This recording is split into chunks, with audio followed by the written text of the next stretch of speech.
the athletes that are going to make it are the ones that are going to stick it out and be ready for like long progressions, long blocks of time that you're going to have to be growing. You're not going to show up and just get to a semifinal for people anymore. We've moved past that. There's too many good people in the sport now. Hey, it's Ben Wise, and this is The Fitness Movement.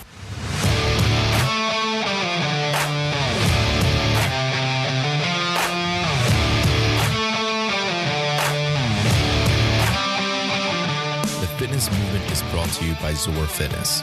Zor Fitness is my company and my platform to deliver training-related content to people just like you. The site features in-depth articles, movement breakdowns, and our online training program, The Protocol. And I offer one-on-one remote coaching for fitness athletes.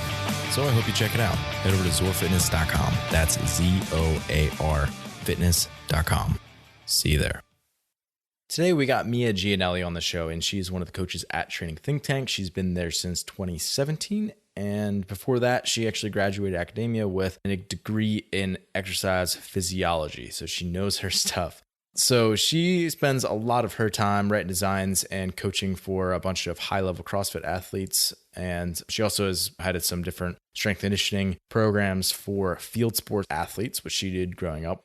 And in addition to coaching CrossFit athletes, Mia is also one herself. She's definitely on the taller side for CrossFit athletes, and gymnastics movements, as we sort of talked about, did not come super naturally to her.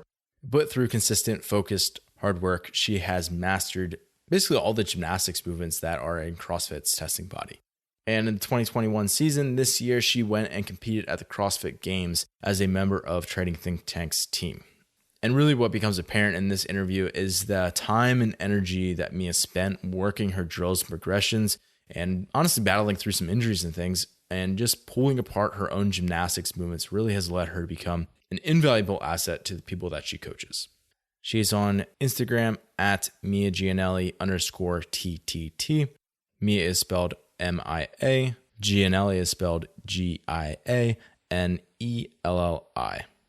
And today we talk about what it was like to compete at the CrossFit Games and just the amount of gymnastics volume that's necessary to be competitive at that level. We talk about which movements she struggled early on in CrossFit to develop and what things worked well for her to actually develop those skills. And then we dive deep on muscle ups, specifically how Mia teaches her athletes and the progressions that she goes through and the drills that she uses to help them get their first muscle up, whether that's on the bar or in the ring. We actually walk our way through both of those. We get into which version of the muscle up bar ring most athletes get first, whether they're a male versus a female, and how the dynamics of those two movements change for both of the genders. We talk about a lot today. I'm super excited for you to hear it. Without further ado, let's get into this conversation with Mia Gianelli. Mia, welcome to the show. Thank you. Happy to be here. So I got to ask, how does it feel to be a games athlete? Wow. Coming at you with the big questions. Yeah. Even though I went there and I was physically at the games and I competed, it still feels like it's not real. Yeah. You still feel like you? Yeah. Oh man, I feel like it's probably tough for a lot of people who get there and they don't really, maybe don't consider themselves to be a professional athlete. Like they're not training full time, like you're a coach. So I don't know. I feel like it almost is like a surreal experience. I haven't gone as an athlete, but just being there, it's crazy. Yeah. It's actually the first time I had ever been to the games in any capacity. Like I had never gone to spectate. So there was already like not knowing where I was or what I was doing. And then also like you're the one in there in the show. So yeah, definitely had some imposter syndrome, but tried to soak it all in and definitely enjoyed it. So yeah, I think that's super common of having like even like self-doubts, because like I think even the very best athletes like Annie Thorisdottir, she's a 2-time champ, multiple podiums. And she, in one of her interviews, she was like, yeah, I like didn't think what I had what it takes to like hang with the girls, basically. Is there like a way that you like personally dealt with like the feelings of maybe, I don't know, I guess you'd call it like self-doubt maybe? Yeah. I mean, I think I'm like to a fault really hard on myself all the time. But I didn't really know what to expect. Like I didn't in a lot of competitions that I've done since moving to TTT, because we train in such a competitive environment, I like build it up a lot in my head, and then I get there and it's like not that different from what we're doing every day. And like the athletes in the gym are the best in the world, and I'm comparing myself to them all the time. So like other competitions, when I get there, it's like, this is the same thing. But the games didn't feel that way. The games definitely felt like, all right, this is way bigger. It's going to be way harder to, like, the separation between the best and then like the middle of the pack and the bottom of the pack was just huge, even on the team side, which is a lot of athletes. Yeah. I think you can see that a lot in teams and age group divisions right now. It just seems like there's a big gap between like maybe top 5 and then like the rest of the pack. Mm-hmm. I don't know. That was just my experience as an observer. I felt that way. Yeah. It was clear to see the teams who had been there before, and we had done a ton of team training. We all have team experience. So it wasn't even like a hole in our teamwork. It was just like, we had not been there before. And we, like, now that we've been there, I think next year, if we're, lucky enough to make it back, our training is going to be really different, learning just like how fast you have to move and how aggressive you have to be. And you can't really be like afraid to blow up. You have to just go and hope you don't, or else you're just going to be bottom of the pack. Yeah. Oh man. And I don't know. There was some of the workouts were just written in that way too. Like I felt like the bob showed up so many times early on in the weekend. It was just like, it seemed like it was in so many events, and like, there's no way, like if you want to keep that thing moving, it's just like, you're going to have to hurt. Yeah, for sure. We actually did a lot of bob training. Like it wasn't the bob. Like no one has that. Maybe Mayhem does. I don't know. Yeah. But we would like strap sleds together and put a bunch of weight on it. We pushed the yoke with a bunch of weight on it. But even what we did was less than half of the weight that it was when we were there. And we just didn't know. So those were surprising workouts, because we actually had higher expectations on the bob, because we're just 4 bigger athletes. So when we got out there and we were like bottom of the pack in bob workouts, we're like, oh boy, we entered the lion's den. This is very different even than semifinals. Yeah. And it's always different when you're doing stuff on turf versus, pavement or gym floor or whatever too. There's just so many different things that come up in competition that are hard to replicate outside of that. Yeah. You just have to do it. You have to go have your rookie season. There'll be few people who will shine, but the overwhelming majority, it's like, you just got to go out there and kind of face plant over and over again and learn your lessons and go back to the drawing board. So. Hey, I guess that's a good way to look at it. So one of the things I noticed about the games was, and we're going to be kind of talking about today a little bit, is just the gymnastics, the amount of gymnastics, the volume that was in it. So I took some quick notes. Event 1, there's a swim and a paddle. Not that that's necessarily gymnastics, like those are cyclical movements, but they're both pulling. So it's pretty relevant when you're starting off the weekend with that. Then event 2 was a bunch of synchro bar muscle ups. Event 3 was synchro toes to bar. Event 4 was wall walks. 5 was rope climbs. 8 was handstand walks. 10 was pegboard. 11 was GHDs. 12 was handstand push-ups. And 13 was chest to bars, which is like every movement. I don't think they missed anything. I mean, if I have a lot of athletes, I'm like, man, I don't know if their shoulders can handle doing chest to bar and then the next day going into toes to bar, like gymnastics movements and back-to-back workouts and things like that. And it's like, man, if you want to be prepared for the workouts and like weekends like this, like you have to be doing it frequently and a lot. Yeah, for sure. That's something I learned and have actually made changes in my programming for athletes recently, but there's a huge asterisk next to that. And it's like, you have to put in the time in training and just like be in the sport for a while before you can train like that. But yes, for games level athletes, you just have to be able to handle back-to-back days of gymnastics. Yeah. I mean, even in something like squatting movements, for example, it's like you might be doing wall balls one day and front squats another day and, sled pushes or something. And it's like you're hitting the exact same pattern on like every single day if you're training CrossFit on a regular basis. And oftentimes you just don't really think about it after a while, but like people coming into it, they just can't handle that at all. Like their legs are destroyed from front squatting. I'm like, oh man, The only time I ever get sore from squatting like that is like the 2 weeks after like, a pretty extensive deload or something. Mm-hmm. But I think it's easy to, if you are, have been in the sport a while, it's easy to kind of take that kind of stuff for granted, which a lot of athletes just don't have the reps under their belt just yet. Right. That's a good way to put it. It's just time and reps, and you just can't really rush it. You have to do your time. Yeah. That's again, a great way to put it, because there's a lot of athletes who want to see a lot of progress really quickly, which, I mean, who doesn't? But at the same time, it's like, you just need to be patient, methodical, and give yourself and your body some time to adjust. Your physiology isn't just going to change overnight. Like, it's going to take a while.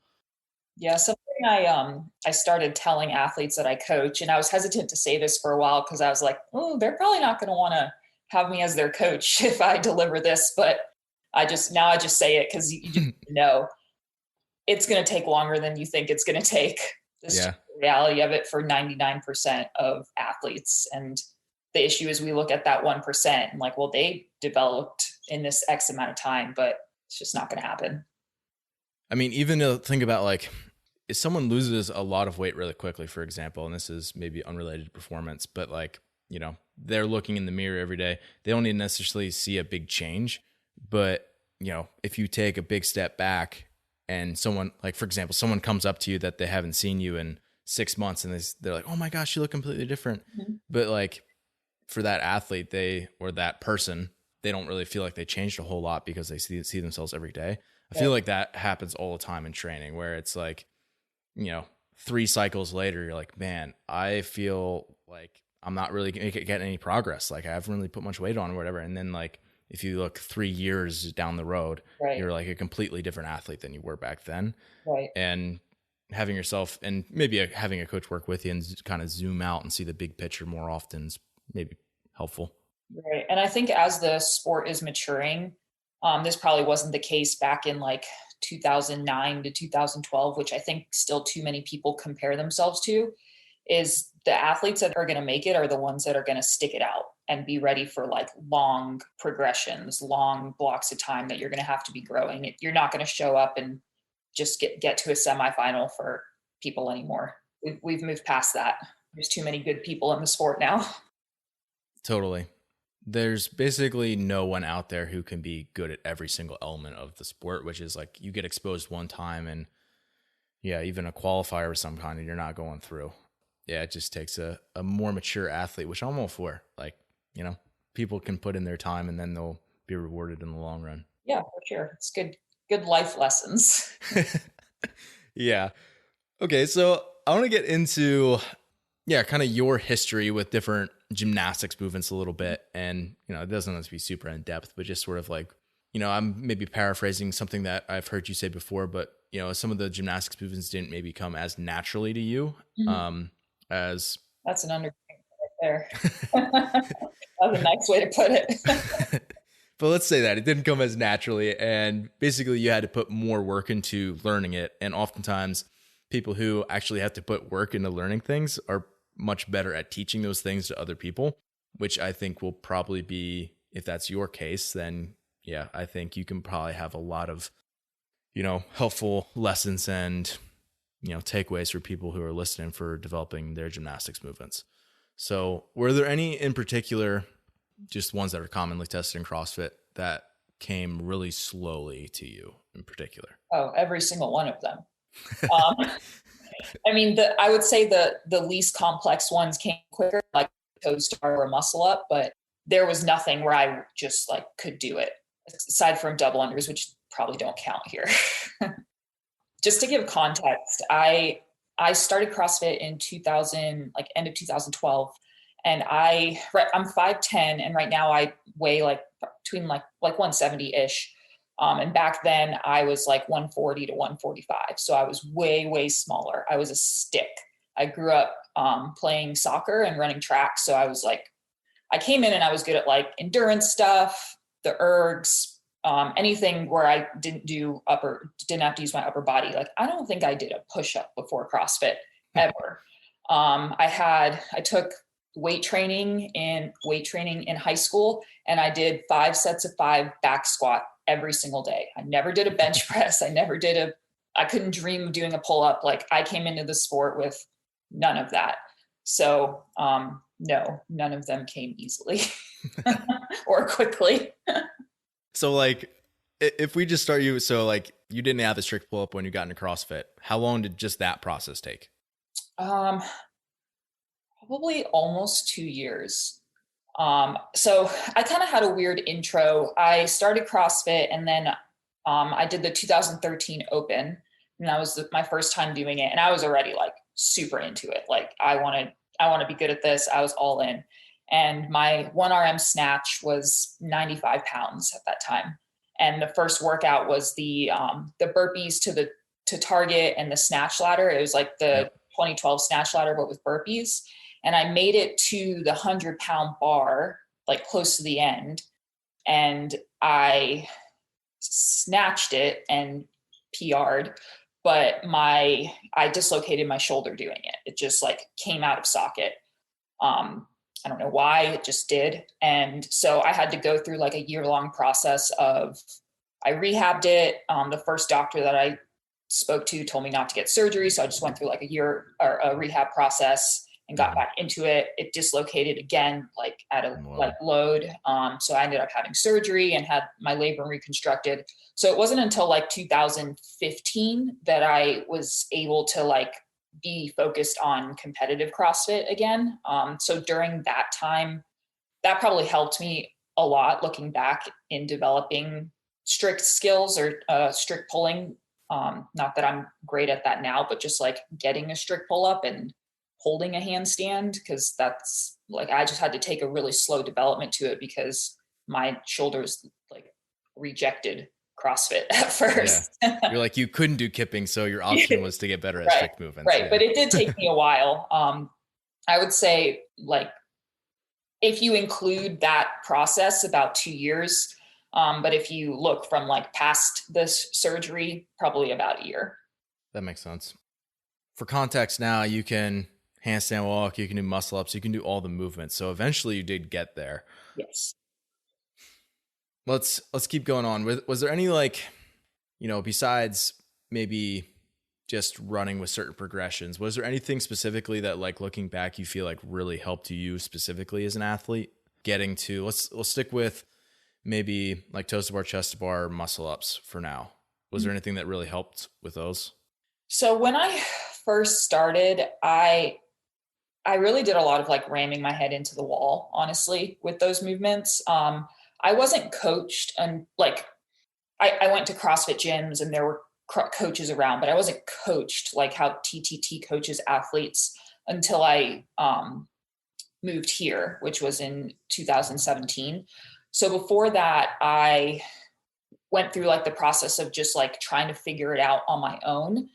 And I trained with Hannah Richards, who she isn't in the sport anymore, but she was like at regionals every year up until like 2016 or 2017. And she was a gymnastics specialist. So she would always make me like pull back and like, don't keep trying to just turn over your muscle up. Let's work on your hollow position. Let's work on lowering turnovers, stuff like that. Gymnastics. That was the first time that I was introduced to the concept of like breaking things down and looking at the pieces of it. Not just like the movement, but how do I have to do the movement? Because I'm not built like most CrossFit athletes. I'm tall. My legs are super long. My arms are super long. I'm not upper body dominant, or I wasn't upper body dominant at all. So I had to figure out like almost how to like MacGyver the movements to fit this like lanky body that I decided to do this sport with. Yeah. Obviously there's a lot of people, and maybe people see a lot more of the athletes who do have a coach that they're working with, who, are going through, different hollow body drills and all the, segmenting their parts of the pool or doing turnover drills. And it's, again, all these segmented pieces, but there's still just a lot of people out there who are just like, okay, another day without a muscle up, let's try one out again, and like trying to kip up there and see how it goes. And that does work for some people. Yeah. And that was going to be my next thing, was and like, I hate them. Yeah. So I was that way with some movements, but definitely not for all movements. For example, like handstand walking, I just like practiced it like 3-4 days a week, or maybe even like close to every day that I did like a session. And within 2-3 weeks, I could walk with my hand pretty consistently for like 25 feet. But like for like static holds, like I've been practicing for them for a while, and like I still, 5 seconds I'm inconsistent. So like I've been like really, again, like the process has not been near as smooth for me.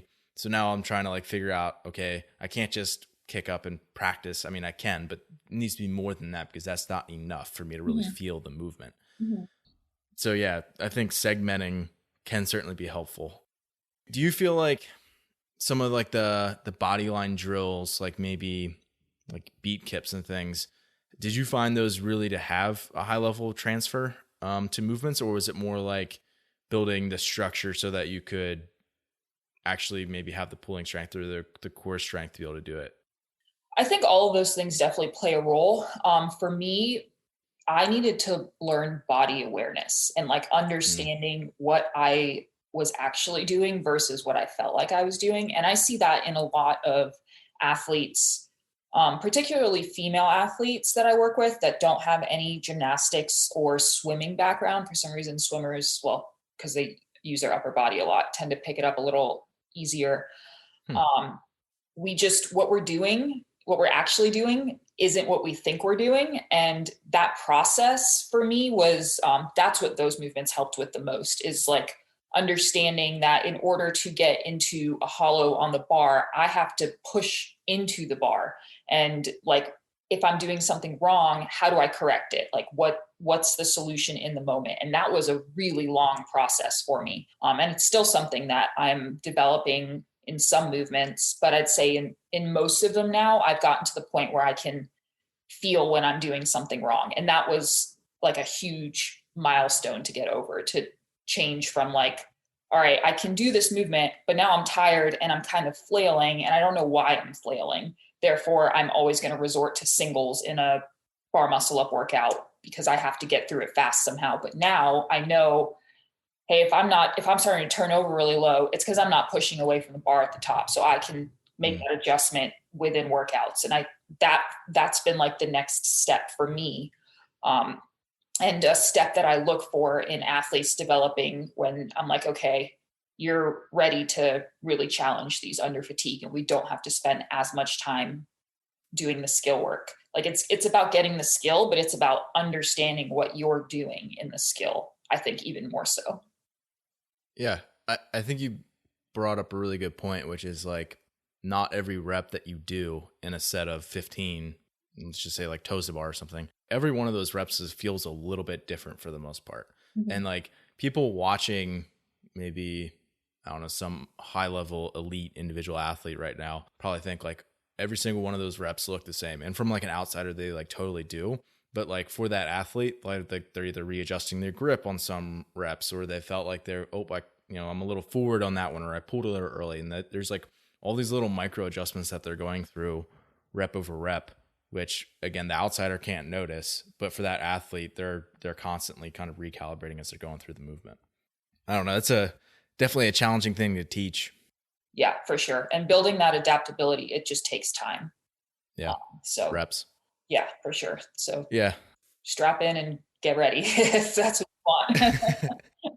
And it's also different in, like you said, different workouts. Like there's some workouts where, if it's paired with another movement that's the same pattern, like it's going to change the dynamics of the timing of your kip, or if your grip is blown up, or CrossFit, there's endless examples of, different movement pairings that you could have come up. It's important that you start to just get exposures of that. But before you can even do any of that stuff, you have to just master that actual movement in isolation, unfatigued. Right.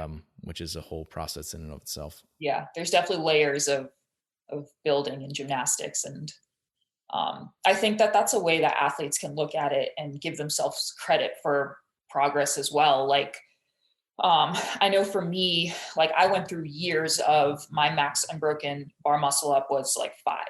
And that may not look like progress, but can I do 5 completely rested, or 5 after doing a run into 5, or 5 after doing handstand push-ups into 5, or thrusters into 5, movements that are going to challenge the gymnastics movement more, which is super important in this sport.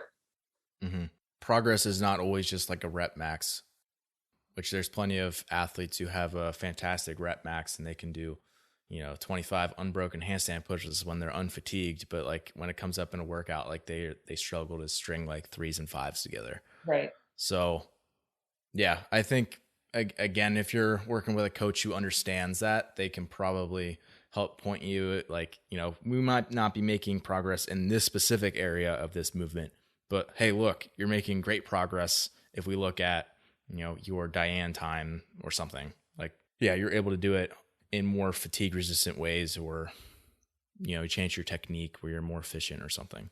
Right. Let's talk about muscle ups for a while. Because I think we could probably spend, an entire couple episodes on this. Yeah. Let's talk more about your coaching now.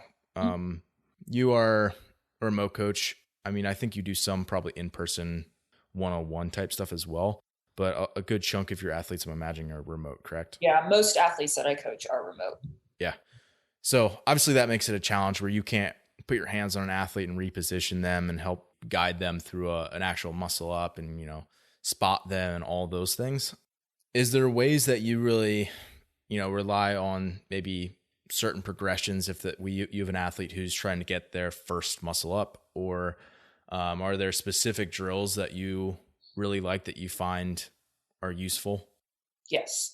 So what I go to first when I have an athlete that is strong enough to start working on muscle ups, which most of the time people who come to me are seeking to become competitive and they've put in time already to understand that. So a lot of them already have like the strict movements, at least enough to pursue muscle ups.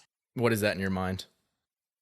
It's dependent on the athlete. I look at it more about like body control during the movement versus numbers. Like, for instance, I'm not very good at strict pulling. Like my max unbroken set of strict pull-ups is maybe 9, and probably 2 of them don't really count. They're a little too jerky. But I started doing muscle ups probably when I could do like 3 or 4, which I know that like you ask a gymnast, if like a gymnast is listening to this, they're going to like, but I mean, this isn't gymnastics, this is CrossFit. And if they show good body control and I like through videos that they send to me, then I can, I'll like give them the okay for muscle ups, but I would say no less than 3. For men, it's usually not an issue. Men are usually pretty naturally strong at pulling if they've been in the sport for at least a year or so. Yeah. And that tends to develop really quickly for them. But for women who don't have an upper body based background, it's a slower development. But yeah, so I break down what I call the steps of the muscle up, and I have this for bar and ring. Do you have one that you'd rather me focus on, or just pick one? Well, which one do you find that people typically get first? I think it's like 50-50, honestly. Really? Yeah. The bar, I think for men usually get bar first because they can just kind of like muscle their way up there. For women, it's kind of both, because depending on like how confident they are in their turnover, I learned ring first. And bar has actually been harder for me to progress. Like compared to the field, I'm worse at bar muscle ups than ring muscle ups. Do you think it's because you have to like turn over a little higher? I think it is something about having to get higher over the bar. Yeah. And then if you don't get higher over the bar, then you're chicken winging and you just can't really, right. You're not going to build very far from there. Like maybe you can like string together 2 and like get away with them, but you're not going to progress a lot. And that's how I was for a long time. Yeah, that's a really good way to put it. I haven't really thought about it that way before, but most of the people who I know who get a bar muscle up first, it's like they don't have great skill when they get that first one often. It's just like they can get a big kip and they have really decent pulling strength. Yeah, so they just pull themselves up there. Yeah. And often the turnover looks pretty ugly. Whereas if someone is like, if they've gone through a lot of really good progressions and they have their turnover down, you can catch, especially if you're more flexible and have a lot of range in like your shoulder girdle, which is typically more females, they can probably catch pretty low in that ring muscle up. Mm-hmm. And That makes sense to me that, yeah, if you're someone who's put in some time, that might be the case that you get that Yeah, one you first. can't really fake a ring muscle up, but in order to do a ring muscle up well, like technique wise, well, like you said, you don't have to pull as high. So that's probably why I got it first. Yeah. But I'll go through the bar muscle up steps, because I think those will just sound like be a little easier to understand as I explain. So by steps, I always start with the swing. I don't really get into the turnover until someone shows like full control of all the swing steps and can understand that. So what I do is, and I have like a series of videos that I filmed, and I send like points of performance to them. And I send them, it's 4 steps. And the goal is to get one step down completely before you move on to the next one, because the second step includes the first step. So that's like the main thing to understand, is you can't get deeper into the progression of the bar muscle up until you've hit that first step. And I think that's what some people have a hard time with in other bar muscle up progressions that I've seen, is it's not really like, it's hard to understand. Like, you're doing the drill and you understand that drill, but how does that drill actually correlate into the movement? Like, where does this go? Like, I'm doing these like seated turnovers and I know it's for like hip explosion and like pressing down, but when do I do that in the movement? So these steps are useful because it's they're in line, and you have to get the first one down before you can add the second one and the third one, so you know how it builds upon each other. So the first one is jumping into the bar. So I teach them how to jump into the bar in a good position and where you want your body to swing to. And once they get that down, do you want to like break these down super detailed, or do you want to... Let's do the overview first and then we'll come back through. Okay. I could talk about this for a while. All right. So there's the jump to the bar, there's the arch position, the toe rise, and then the hip drive and press down, which is one simultaneous thing. And those are the 4 steps that I teach them. And once people can put those together and get their shoulders at least to the bar, if not higher, then we start working on the turnover. But we don't even touch turnover until then, because it doesn't matter. Like, that's when, in my opinion, that's when you're just building like the chest to bar muscle up, which is usually, for women especially, it's a chicken wing. For men, depending on their pulling strength, they can get away with that and it's not that big of a deal. But they also probably, a lot of men don't really rely on progressions like this just because it comes naturally to them.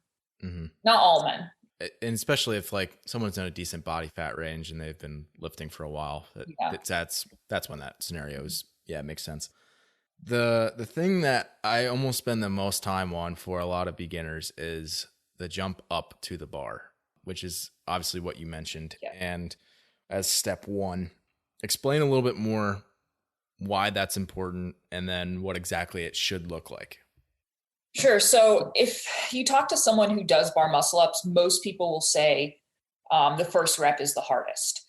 And that's because of the position that you jump into. And they'll say that like, when I come down from my second rep, that I have more of a swing and I can, string them together better. That doesn't help you if you're trying to get your first rep. Start at the top. Right. So the jump to the bar for the bar muscle up, and this isn't the same for rings. So that's something else I stress, is the steps are different and the ring and the bar are very different movements. And that's why you see a lot of ex-gymnast female athletes who are so good at bar muscle ups and really not that good at ring muscle ups, because it correlates in the sense that like it's upper body pulling, but it's not the same movement. They're so different. Yeah. When do they ever do like bent arm pressing? Right. They don't have rings in their version of the sport. Right. Exactly. That's interesting. So the jump to the bar, it comes from behind the bar. So if this is the plane of the pull-up bar, and the athlete is here, you want to be standing behind the bar and not directly underneath it. If you jump from directly underneath, then the arch position that you create is split by the bar. And that's when people get into that, like they throw their feet up, they drive their hips, which are all good things, but then they end up being like way too horizontal to the ground and they're like pulling up and not going anywhere.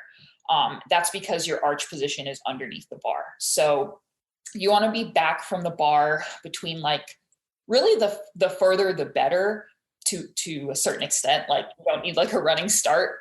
But if you can get comfortable jumping into the bar, I tell people that you want to have your biceps by your ears. So if you're jumping in, you want to be about here, which if you're, yeah, that makes sense. No, everybody who's watching is like now doing this in their car. Yeah.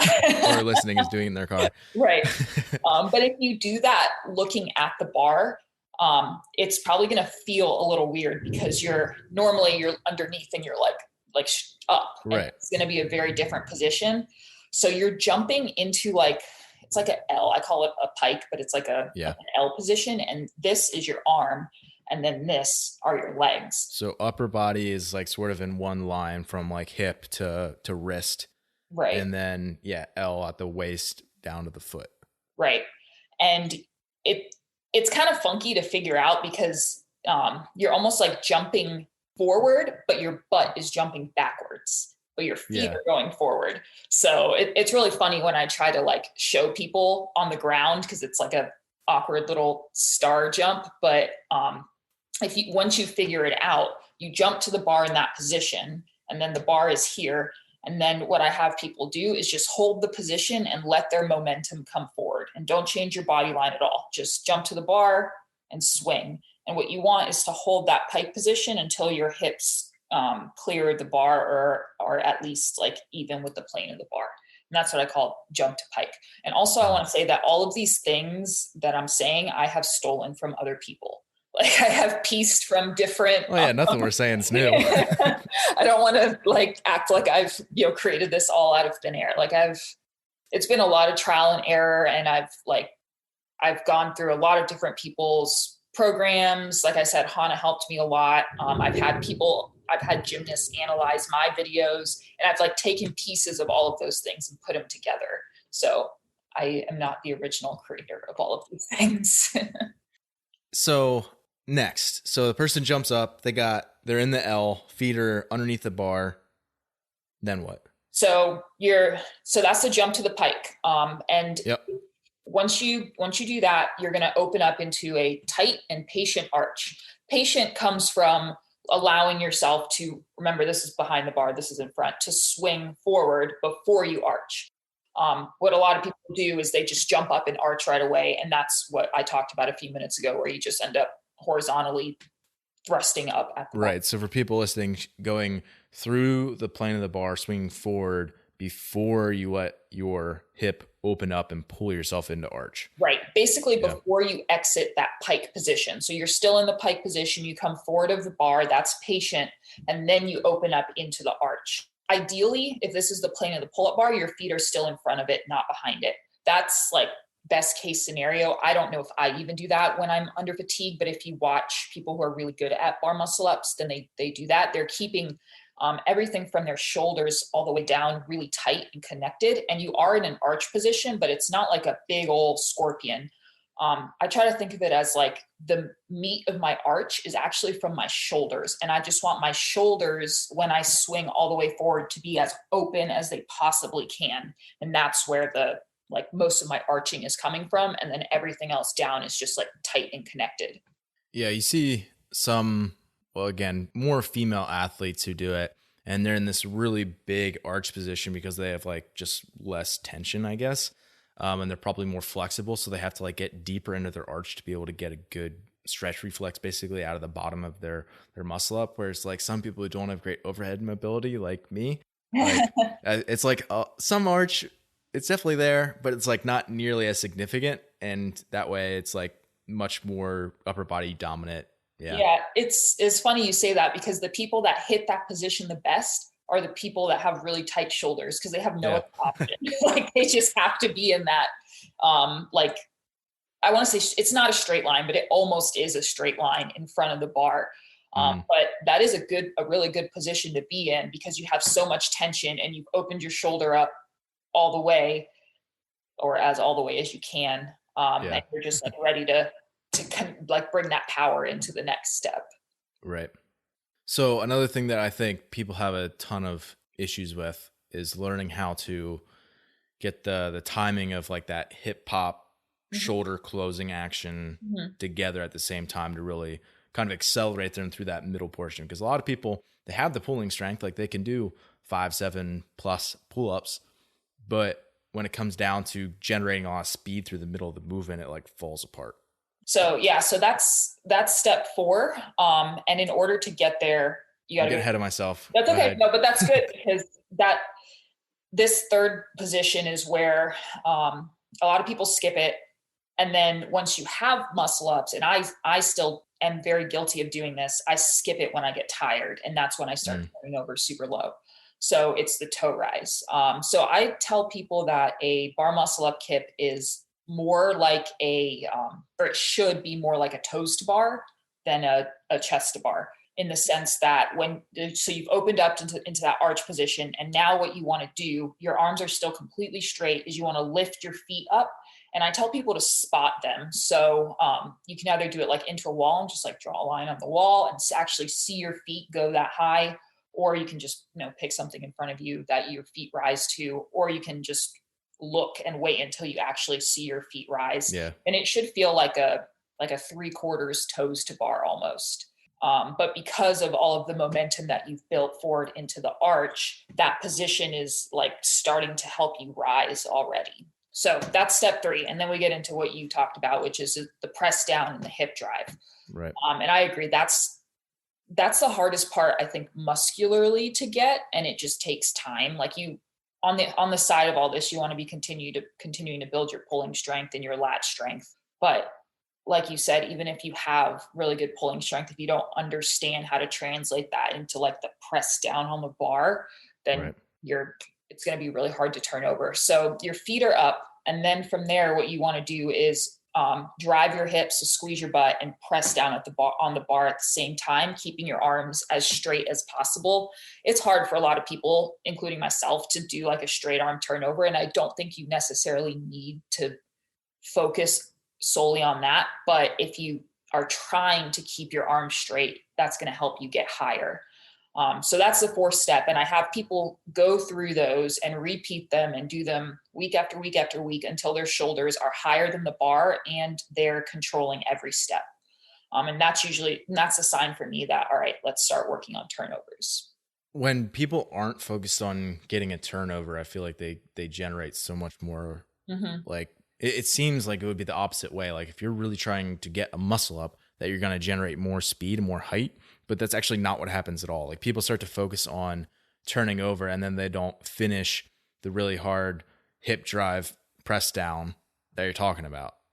So I think like it totally makes sense to have, until someone is at the height where they can turn over, to continue to just have them work the bottom portions of those movements, like steps 1 through 3 or 4 at 4 to be able to get it. Yeah. So yeah, that totally makes sense to me. I call that the turnover blackout, where everything you learned goes away because you're so like anxious about turning over. And I get it. I mean, it's a real thing. And that's why I like when people start to get frustrated, which most people do, about how long it's taking to develop. I just try to remind them, like every day that you're doing this, you're ingraining the pattern more and more, so that when you do figure it out, your progression from 0 to 1 rep is going to take you a long time, but from 1 to 5 is going to come much quicker than people who got to 1 faster, because you have these steps dialed in and you put in the reps, you have the body control, and you're going to be able to build on that once you get there. Right. The tough thing about muscle ups, it's like I always contrast to just something like a snatch. Like you can add 5 pounds to your snatch, you can add 2.5 pounds to your snatch, and like you can see that it's like, okay, I'm improving each time you snatch more or whatever, right? Like it's a very linear thing because there's weights on the bar that you can add, versus like if it's a muscle up, it's like you either do a muscle up or you don't do a muscle up, which is really easy to get into that thinking. And I guess one of the ways that you can help people build some level of like micro success before they actually get their first muscle up is figuring out like, yes, you didn't get a muscle up, but you were able to execute this drill the way that we need to be able to get your first muscle up. Or these positions that you're holding in these drills that we're doing are so much better. And we can clearly see you're making progress towards the end goal. Right. Yeah, you're right. It is a harder thing to see the progress. And then also, I think that athletes, including myself, they're just so hard on like not getting it is a failure. That's not like, even when we get to the point when I'm like, all right, try the muscle up. And then you're going to have lots of times where you try it and you don't do it. And if you're looking at that as like, I still can't do it, I still can't do it, that just sucks for you. For you, like it's a sucky way to feel. But it's also not true. Like, no, you can't do the full rep, but this was still a step towards doing that. And each session that you put in is a step towards it. Mm-hmm. Yeah. It'd be like each day you walk into the gym, you walk up to a bar loaded with 175 and you try to snatch it and you're like, oh, not today. I suck. Try again next time. Yeah. Or if your goal is to make it to a semifinal, like every day you like, I didn't make it today. Yeah. I suck. Like yeah. Which I mean, I think when you point it out that way, people, you can be a little easier on yourself because it is easy to beat yourself up when you don't feel like you're making good progress, which can happen in everything. But I think especially in some of these gymnastic movements, it's tough. Yeah. Let's go to ring muscle up. Okay. What are your steps look like? How are they different from bar muscle up? So it's still the same process where one step builds on the other and you can't progress until you hit it. And the concepts are similar, but the like little changes in positions just make a huge difference. Like if you jump into the rings, you're already starting at a disadvantage because the rings are swinging and you have to fix it. So first you're going to jump straight up from underneath the rings. I do like make sure people can control an arch to hollow on there first. And that's not really a step, but just making sure that they know like what it feels like to push and pull on the rings. And when you're in the arch, should like the tension you can have pressing in versus pulling back. So we go through that before we get into the steps, but the steps are an arch to hip drive. So in the bar muscle up, your hips don't come into play until you get into step 3. But step 1 in the ring muscle up is already a hip drive. So in the muscle up, the key thing that I try to show the difference of is, or in the ring muscle up, is that your body line, your feet should never be above your hips. Whereas in the bar muscle up, you're getting your feet, you're purposely in a pike position to set yourself up for the hip drive. The first step is the arch to hollow, the aggressive arch to hollow, where you're like pressing forward all the way and pulling back. Second is the hip drive. And then third is hip drive with pull to chest. And what we focus on is creating that body line at the top. So you want your shoulders at the rings, if not higher. And then you want your hips all the way open, but below your shoulders. And then your feet below that, all connected in like a little this. Yeah. This is where people who have ring muscle ups are like, yeah. And everyone who's like, doesn't have a ring muscle up are like, what? Yeah. they don't, it's hard to visualize. For sure. That's why I use the bar muscle up example, because it's easier to show with my hands. Well, with the ring muscle up, it's different because you and the apparatus are moving back and forth. Mm-hmm. Whereas like with the bar's fixed, like unless you have a really bad rig, yeah. But like the bar's staying there and you're moving around it. Whereas like the rings, you can move the rings around your body. Right. And which is good and bad because you can move them to get to where they need to be. But then also like it's another element that's moving through space that you have to figure out how to control. Right. And I think there's a lot more fear that comes with ring muscle ups as well.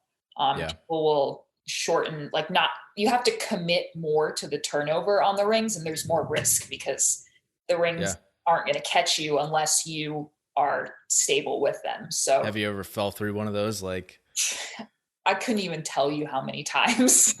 I've done that probably 2 or 3 times, and every time it is like, takes my breath away. Yeah. But I mean, knock on wood, it's never hurt, hurt me. It's just like startling. Right. But yeah. Okay. Well, I got 2 questions. I'll ask you the first one. When you have a person mount for the ring muscle up, do you have them do like a cast swing where they throw their feet out, or do you just have them like pull into arch right away?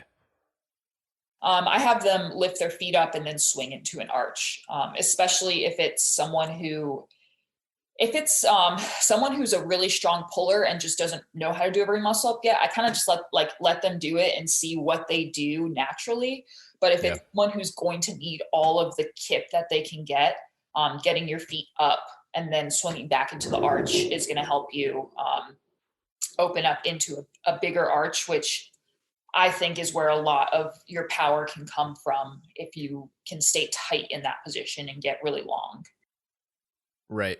Like if someone is maybe doing a really pull dominant ring muscle up where they're not using as much of a kip because they're pretty strong in their upper body and they don't have great mechanics yet, but they can get away with that. Yeah. Then probably a smaller kip where you just kind of do a little pull into arch and then basically do a half strict, ring muscle up.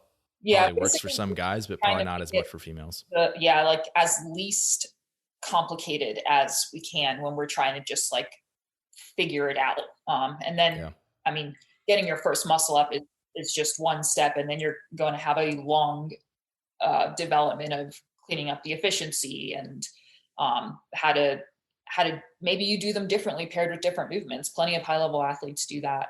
Mm-hmm. But it depends on the athlete. Like if it's someone that's going to come to naturally, then I kind of can like let them figure it out and then we clean it up after. But then people who are going to develop slowly into it, then we spend a lot of time on the steps and creating like a very good foundation because they need that. They're not going to be able to do one without, like, they're not going to be able to cheat their way into a muscle up. I don't know if cheat is the right word, but yeah, I know what you mean. So let's say we got somebody and they do the first muscle up. Say they have, consistently can hit singles in both bar and ring. Yay. But now like, now where do we go with that? Like, obviously we can start to just do singles. Like that's a good option. Maybe how does their program start to shift a little bit? Maybe moving away from more pieces and parts towards integration, if that makes sense. Like until you get to the point where I know no matter what, you're going to be consistently hitting good sets in workouts. So I leave that in there just because it's like, it's good to remember that. But then I like to use top to bottom drills. So for a bar muscle up, you can like set up a box next to the bar and just like jump to the top position. And like you probably need to like shimmy over a little bit. And then we work on hitting those steps from the top. So you're coming down into the pike position, into the tight impatient arch, and then doing that. Once you get that down, then we do one rep into the kip of the bottom rep and start to build control there. And then eventually that should turn into stringing together 2 reps. I've never heard of that. I'm going to steal that. That's really smart because like, I did not make that up either. Well, I mean, it makes perfect sense. Like in order to get the idea of stringing a second rep without having to do the first rep. Right. Like every time you go to do a second rep, normally if you're going from the floor, you're already tired by the time you get up there. If one rep is your 100%, your 1 RM, you're basically trying to like, I'm not going to touch and go my 1 RM into, I don't know how that would even happen. Like someone like lobs 2.5s onto the sides into my hands. Exactly. No, that makes a lot of sense. I mean, do you do the same thing for ring muscle up? Yeah, ring muscle ups, it's a little weirder because you have to like jumping to the top of something that's not fixed is kind of weird, but you can do it. You can also, if you have someone who can spot you up, take away some of the tension of the turnover, then you can go into your top to bottom drills. Another thing I didn't touch on in the middle of all that is the next step I take people to before setting them free to turnovers is spotted reps. I really, really like that. Having pick someone who has done muscle ups. Spotting is really easy. I have like a video that I send that just shows how to do it, but it allows athletes to focus. I'll tell them like, your job is to hit the steps, and then after the steps, lean your chest forward. That's all I want you to think of. And the spotter will turn you over. And that helps to take away that like turnover blackout feeling where it is like you are at a height that you're not used to moving your body quickly and dynamically through. So to expect to just be able to figure that out without getting a little scared, or especially on rings, like if you miss, where do you go? So having that spotter, I think, is so helpful. Is that on ring muscle up only or bar as well? Both. Both. Yeah. Yeah, I agree. That's super helpful because the movement doesn't change at all. Like for example, if you use a banded bar muscle up, even if the band isn't like hitting your body where you like maybe use two and then off to the sides a little bit or something, it's still changing like the strength curve of the movement where it's easier at the bottom because you're on more band tension. And then as you get up to the top, it's harder. Whereas if it's a spot you get exactly where you need it kind of through the middle portion of the movement where you start to lose speed, but then it's like everything else feels exactly the same as it normally would. Right. And I definitely like banded reps for certain elements of the muscle up and improving upon them. But yeah, you're right. It changes it so much.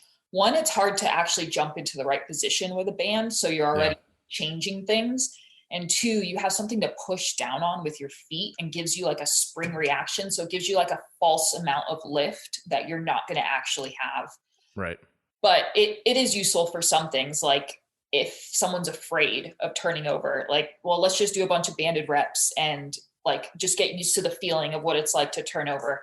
I like using banded reps for athletes who have bar muscle ups, but they're trying to learn how to catch higher. So it just assists them a little bit so they can focus on pressing down into their turnover more.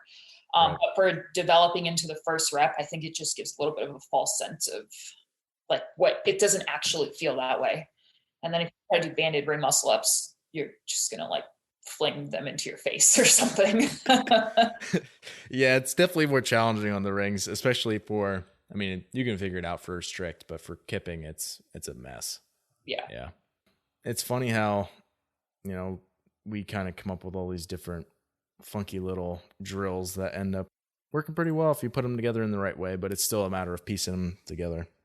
Yeah. I think the overall theme is just make sure that the athlete understands why you're doing the drills and what it fits into. I think that's more important than the actual drills. I think if you can take any drills and use them to make an athlete understand the steps that they have to go through or the pieces that have to come together, then it's a good drill. But if it's just drills and they don't understand how it correlates, then, Yeah, I had an athlete who I was giving Russian dips to for his bar muscle up, and like 3 weeks in a row, I was like, cueing him. It looked a little bit better, but still not the way I wanted it. And I was just like, you know what? We don't need to use this one. Like there's plenty of other things that we can use to work on your turnover. It doesn't have to be a Russian dip. Like, right. That's kind of the way I take it. It's like, if it clicks for them, it's like, oh, this drill makes sense to me, then great, we'll use that drill. Which is not always the case. So yeah, it's definitely not a like one solution fits all thing. I will say that the steps have worked for almost everybody everyone who's at the point where they're ready to do a muscle up. Yeah. And that's the thing is like, those aren't, I guess technically they're drills, but it's like you are doing the skill that you need to do. Right. It's like, this is the way it has to be. And if it doesn't look this way, you're very unlikely to get it. Right. Unless you're super strong and like you wouldn't need to go through that progression anyway. But for most people, it's like you need to go through those steps and you need to know it, hit the right positions at the right timing to be able to actually have a chance of getting it. Right. For sure. Cool. All right. Final question for you. There's probably at least, a handful of people listening who are at the point of frustration practicing. Like, and if they're not now, you probably will be if you don't get one in the next couple months or something. Like, it's a long process, as you know, with whatever gymnastics skill, whether it's muscle ups or not. Do you have any like words of encouragement for people as they're going through progressions like that? And they're going to hate it. This is what I have this like written on my planner as a note for myself. I tell this to my athletes all the time. They probably want to punch me, but I feel like when it sinks in, when it really hits you, you're like, yeah, that's right. It takes the time it takes. And you just can't force it. Like you can't do anything else about it. As long as you're putting in the work, you're consistent, try to be kind to yourself, because it really doesn't help to beat yourself up, and it just takes the time it takes. And that amount of time is different for every single athlete. And if you're like me and it takes years, I'm sorry, but you're not alone. One of us. No, it's some wise words. And it's also like, it's helpful to have someone else who understands that from your perspective and can sort of hold your hand along the journey of you getting there as well, versus if you're just on your gym on your own trying to do it every time. I feel like that's more taxing after a while, emotionally at least. Yeah. I mean, I say all these things about like being patient and, letting it progress, but I'm a head case. Like you can ask my coaches, like I have my breakdowns and then I am upset and they talk me down and we move on, and it's a cycle. And that's just part of athletic development. Like if you really care about what you're doing, you're going to be emotional and you're going to raise the stakes within your own heart. And that's okay. Like it's okay to have a bad day and feel defeated and sad, but just, you have to show up again the next day. Yeah. And just keep working. You heard it here first, folks. Hey, Mia, thanks for doing this today. Thank you so much. I appreciate it. Hey, it's Ben again, and I wanted to take a minute to talk about our online training program, The Protocol. The Protocol is for athletes who want to train for the sport of fitness. It's programmed by me, and it's my best attempt at preparing athletes with varying strengths and weaknesses for the demands of the sport. And I do this through the use of silos, which basically means I segment parts of the program based upon athletes' ability in a particular area. So for example, an element of the program this fall on Tuesdays and Thursdays was gymnastics-focused training. And there were 4 different silos, so athletes could choose to work on chest bars or muscle-ups or handstand push-ups or handstand walks. In other words, we are all doing the same core program, but there are ways to individualize it on a weekly basis. And as part of the program, I also include coaches' notes, technique videos, and educational resources almost daily. My goal is to not just have this feel like you're doing a workout plan, but to feel like I'm actually coaching you through the process of becoming the best athlete you can be. And having access to the protocol is just part of the benefit of being a pro member. You also get instant access to the Vault, which is exactly like it sounds. It means that you unlock the ability to be able to download all the programs that I've ever written. So this includes things like Bulletproof Body, which is the accessory work for functional fitness, Gymnastics Density for the Big 5, Functional Thickness, Your First Muscle Up, Cyclical Supremacy, Overhead Squat Mobility, Breathwork for the Sport of Fitness, and it could go on and on. And lastly, you get instant access to pro articles, which are on topics that I really want to safeguard from the public and keep for my athletes. Stuff like cycle speeds for CrossFit open movements, strength ratio data analysis, so basically determining your relative weaknesses on strength work, breaking down sanctionals programming or games programming, energy systems testing and analysis, and a whole lot more. And if this sounds like stuff that you're into, you can get a 7-day free trial of Pro. Simply head over to zorfitness.com/pro. Thanks for listening, and as always, stay the course.